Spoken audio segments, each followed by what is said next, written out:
नमस्कार। आज हमारा टॉपिक है माध्यमिक विद्यालय ग्रेड 6 और उससे अधिक के शारीरिक शिक्षा कार्यक्रम।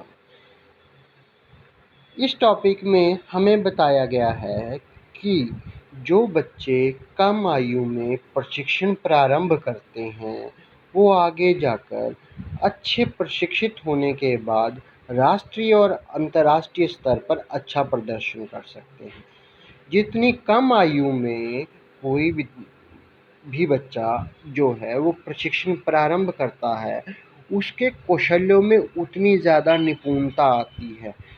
तो जो हमें प्रशिक्षण है वो कब शुरू करना चाहिए, कैसे करना चाहिए, इसके बारे में हम इस सत्र में पढ़ने जा रहे हैं। तो सबसे पहली बात है कि सत्र में बोला गया है कि जो बच्चे खेलों में प्रदर्शन करना अच्छा समझते हैं या खेलों में भाग लेने के लिए वो उत्सुक रहते हैं, उन्हें अपनी 14 वर्ष की आयु से अपना जो प्रशिक्षण है वो प्रारंभ कर देना चाहिए। इस आयु में क्या होता है कि वो बच्चे जो हैं वो उन विशेष प्रकार की खेल से जुड़े हुए कौशलों को बहुत आसानी से सीख लेते हैं और उसके साथ उनको उसमें प्रदर्शन करने में भी सहायता मिलती है, क्योंकि उस वक्त उनकी आयु जो है वो 14 वर्ष की रहती है और उनकी जो फिज़िकल एफिशिएंसी है, काम करने की जो क्षमता है वो अच्छी होती है।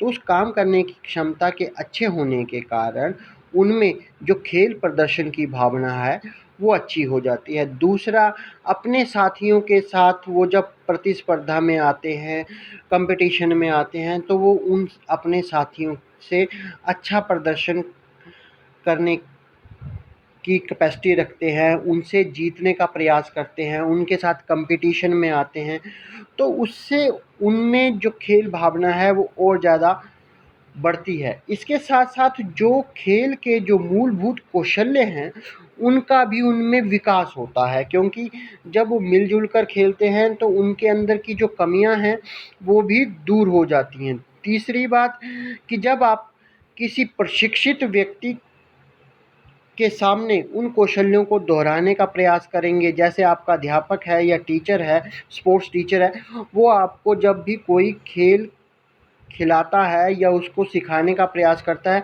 तो वो आपकी सुरक्षा का विशेष ध्यान रखता है।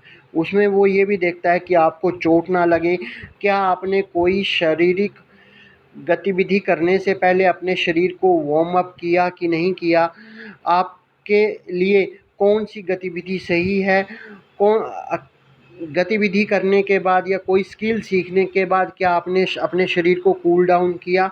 इन सब चीज़ों के करने से आपके शरीर को वो सुरक्षित करता है और दूसरा कंपटीशन को के लिए और कंपटीशन की डिमांड के मुताबिक वो आपको तैयार करता है।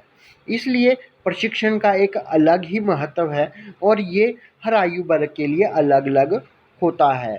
अब हम बात करेंगे कि हमें माध्यमिक विद्यालयों में जो 12 से 16 वर्ष के लिए शारीरिक गतिविधियां कक्षा लेते समय शारीरिक शिक्षा अध्यापक जो करवाता है वो किन किन बातों का ध्यान रखता है।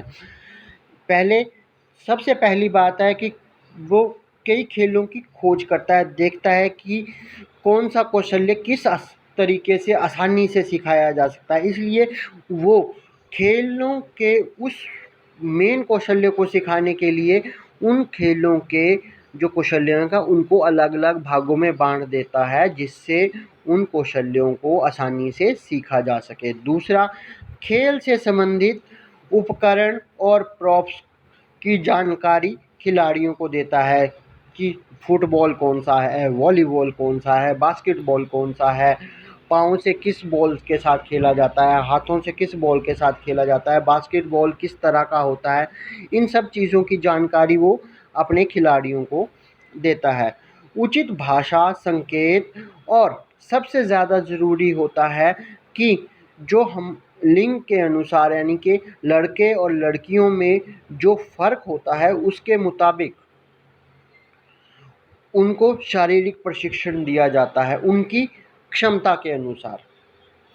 लड़के और लड़कियों की जो काम करने की क्षमता है वो अलग होती है, डिफरेंट होती है, इसलिए उनका जो प्रशिक्षण है वो भी उन्हीं के स्तर का होना चाहिए, उसी के मुताबिक होना चाहिए।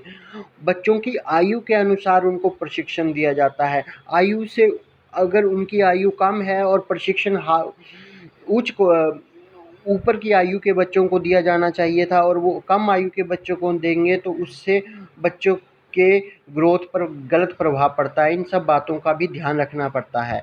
इसके बाद किशोर अवस्था में मुद्दों के प्रति संवेदनशील रहना पड़ता है।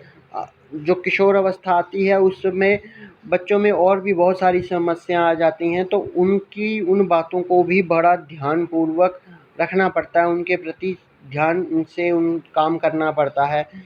बच्चों का उचित तरीके से निरीक्षण करना पड़ता है, उनको ऑब्जर्व करना पड़ता है, कहाँ वो गलती कर रहा है, कैसे उसकी गलती सुधारनी है। इन सब चीज़ों के ज्ञान के लिए एक टीचर का या एक प्रशिक्षक का खिलाड़ियों को प्रशिक्षण देते समय उनके साथ होना बहुत ज़रूरी होता है। अगर वो उनके साथ नहीं होंगे तो खिलाड़ी को उसकी गलतियों का पता नहीं चलेगा या सीखने वाले को उसके सीखने की जो क्षमता है उसके मुताबिक अगर प्रशिक्षण नहीं होगा तो उसके सीखने का कोई लाभ नहीं होगा और उसको वो अच्छा प्रदर्शन नहीं कर पाएगा। अब इसी तरह से स्कूल में जितनी भी गतिविधियां होती हैं, जो भी कुछ खेलें हम सीखते हैं या सिखाने का प्रयास करते हैं, उसमें अध्यापक का होना और उनके साथ मिलकर उनको सिखाना और उनके साथ उनके कौशल्यों में वृद्धि करना बहुत ज़रूरी होता है। इससे उसका खिलाड़ी का प्रदर्शन भी बढ़ता है, उसके कौशल्य में निपुणता भी आती है और वो अच्छा प्रदर्शन करने के लिए सक्षम भी होता है और उसके अंदर खेल भावना और आदि जो खिलाड़ी में जो गुण होने चाहिए एक टीम वर्क के लिए, टीम के लिए या टीम स्पिरिट होनी चाहिए, इन सब भावनाओं को भी वो पैदा करता है। तो इसके साथ अब हम बात करते हैं कि अगर एग्जाम्पल के तौर पर हम अगर सिंपल सी एक लेसन प्लान के अकॉर्डिंग हम अगर किसी को फुटबॉल सिखाना चाहते हैं तो फुटबॉल सिखाने से पहले हमें बच्चे की आयु, उसका लड़का है या लड़की है इस बात का ध्यान रखना पड़ेगा। इसके साथ साथ हमें उसकी क्षमता का भी ध्यान रखना पड़ेगा कि उसके अंदर कितनी क्षमता है, उसकी उस टांगों में कितनी ताकत है, उसकी फ़िटनेस लेवल क्या है। तो प्रशिक्षण देते वक्त हमें सबसे पहले खिलाड़ी का जो फ़िटनेस लेवल है उसको इंक्रीज़ करना पड़ता है ताकि वो खेलों में अच्छा प्रदर्शन कर सके।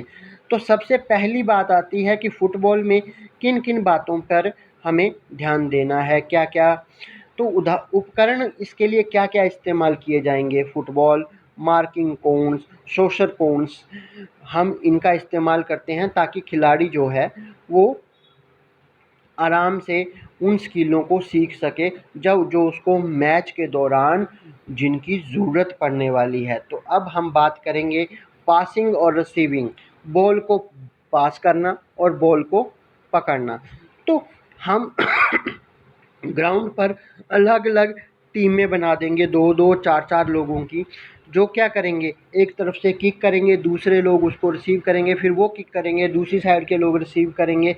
उससे क्या होगा कि वो जो उनके पाँव के बीच जो वर्कआउट होना शुरू होगा और जो उनकी टांगों के फोर्स लगना शुरू होगी, उससे क्या होगा, उससे एक फ़ायदा होगा कि बच्चे जो हैं वो प्रदर्शन को अच्छे प्रकार से कर पाएंगे और कितनी फोर्स लगाने की ज़रूरत है, बॉल को कैसे कंट्रोल करना है, कैसे उस पर किक करना है, इसको सीखेंगे।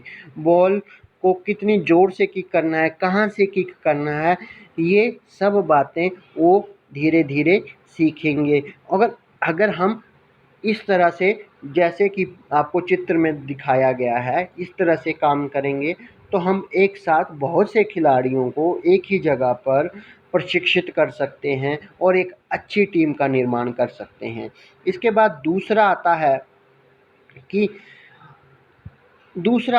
कि पासिंग और रिसीविंग में दूसरा तरीका क्या है कि कुछ लोग जो हैं वो आमने सामने खड़े होकर एक दूसरे को ट्रायंगुलर शेप में एक दूसरे को क्या करेंगे, बॉल पास करेंगे। उससे क्या होगा, उनकी बॉल पासिंग की और खेल के दौरान आपस में खिलाड़ियों में बॉल पासिंग की जो टेक्निक है वो डेवलप होगी और उनके अंदर एक अच्छा प्रदर्शन करने की क्षमता पैदा होगी।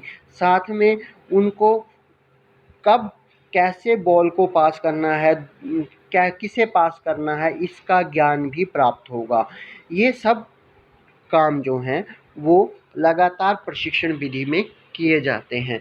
मगर इसमें कुछ चीज़ें आपको बता दूं कि कोई भी गतिविधि सीखने से पहले हमें अपने शरीर को कम से कम 5 मिनट का वार्म अप करना बहुत ज़रूरी है, ताकि हमें चोट ना लगे। और गतिविधि कर लेने के बाद अपने मांसपेशियों में खिंचाव रखने के लिए भी हमें कूलिंग डाउन करना चाहिए, ताकि उनमें तनाव पैदा ना हो और हमारी जो प्रशिक्षण है उसमें किसी प्रकार की रुकावट ना पैदा हो। इसके पश्चात आता है कि बॉल पर वॉलीबॉल कोर्ट पर भी हम इस बनाकर उस तरह से खिलाड़ियों को खड़ा करके एक दूसरे को बॉल पास करने की जो टेक्निक है उसको सीख सकते हैं। ये लेसन प्लान एक अकेला फुटबॉल के लिए नहीं है, अलग अलग खेलों के लिए हम अलग अलग तरीके से लेसन प्लान करते हैं और हर टीम में काम करने का तरीका अलग होता है, हर ग्राउंड पर खेलने का तरीका अलग होता है।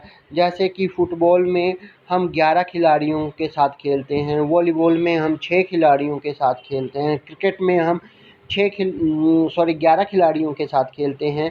तो हर खिलाड़ी का अपनी एक अलग महत्व होता है, हर पोजीशन का अपना एक महत्व होता है और हर पोजीशन पर एक अलग टेक्निक का इस्तेमाल होता है।